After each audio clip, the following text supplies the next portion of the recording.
साथियों, हमारे देश में करोड़ों करोड़ गरीब दशकों से एक बहुत बड़ी चिंता में रहते आए हैं। अगर बीमार पड़ गए तो क्या होगा? अपना इलाज कराएं या फिर परिवार के लिए रोटी की चिंता करें? इस तकलीफ को समझते हुए इस चिंता को दूर करने के लिए ही करीब 1.5 साल पहले आयुष्मान भारत योजना शुरू की गई थी। कुछ ही दिन पहले आयुष्मान भारत के लाभार्थियों की संख्या 1 करोड़ के पार हो गई है। 1 करोड़ से ज्यादा मरीज मतलब देश के 1 करोड़ से अधिक परिवारों की सेवा हुई है। 1 करोड़ से ज्यादा मरीज का मतलब क्या होता है मालूम है? 1 करोड़ से ज्यादा मरीज मतलब नॉर्वे जैसा देश, सिंगापुर जैसा देश, उसकी जो टोटल जनसंख्या है उससे 2 गुना लोगों को मुफ्त में इलाज दिया गया है। अगर गरीबों को अस्पताल में भर्ती होने के बाद इलाज के लिए पैसे देने पड़ते, इनका मुफ्त इलाज नहीं हुआ होता तो उन्हें एक मोटा-मोटा अंदाज है करीब-करीब 14,000 करोड़ रुपए से भी ज्यादा अपनी जेब से खर्च करने पड़ते हैं। आयुष्मान भारत योजना ने गरीबों के पैसे खर्च होने से बचाए हैं। मैं आयुष्मान भारत के सभी लाभार्थियों के साथ-साथ मरीजों का उपचार करने वाले सभी डॉक्टरों, नर्सेस और मेडिकल स्टाफ को भी बधाई देता हूँ। आयुष्मान भारत योजना के साथ एक बहुत बड़ी विशेषता पोर्टेबिलिटी की सुविधा भी है। पोर्टेबिलिटी ने देश को एकता के रंग में रंगने में भी मदद की है।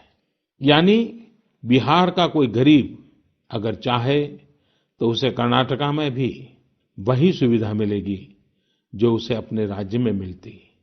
इसी तरह महाराष्ट्र का कोई गरीब चाहे तो उसे इलाज की वही सुविधा तमिलनाडु में मिलती। इस योजना के कारण किसी क्षेत्र में जहां स्वास्थ्य की व्यवस्था कमजोर है, वहां के गरीब को देश के किसी भी कोने में उत्तम इलाज कराने की सहूलियत मिलती है। साथियों, आप ये जानकर हैरान रह जाएंगे कि 1 करोड़ लाभार्थियों में से 80% लाभार्थी देश के ग्रामीण इलाकों के हैं। इनमें भी करीब-करीब 50% लाभार्थी हमारी माताएं, बहनें और बेटियां हैं। इन लाभार्थियों में ज्यादातर लोग ऐसी बीमारियों से पीड़ित थे जिनका इलाज सामान्य दवाओं से संभव नहीं था।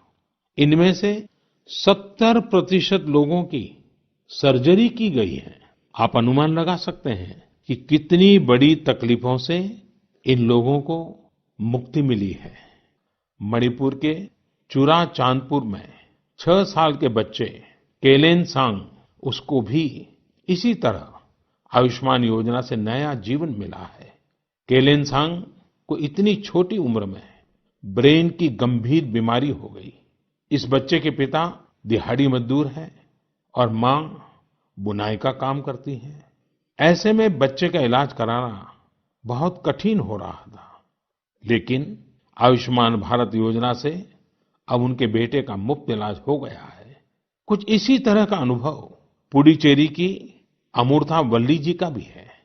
उनके लिए भी आयुष्मान भारत योजना संकट मोचक बनकर आई है।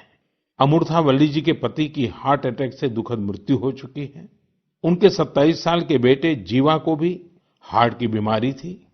डॉक्टर्स ने जीवा के लिए सर्जरी की सलाह दी थी, लेकिन दिहाड़ी मजदूरी करने वाले जीवा के लिए अपने खर्च से इतना बड़ा ऑपरेशन करवाना संभव ही नहीं था। लेकिन अमूर्था वल्ली ने अपने बेटे का आयुष्मान भारत योजना में रजिस्ट्रेशन करवाया और 9 दिनों बाद बेटे जीवा के हार्ट की सर्जरी भी हो गई। साथियों, मैंने आपको सिर्फ 3-4 घटनाओं का जिक्र किया।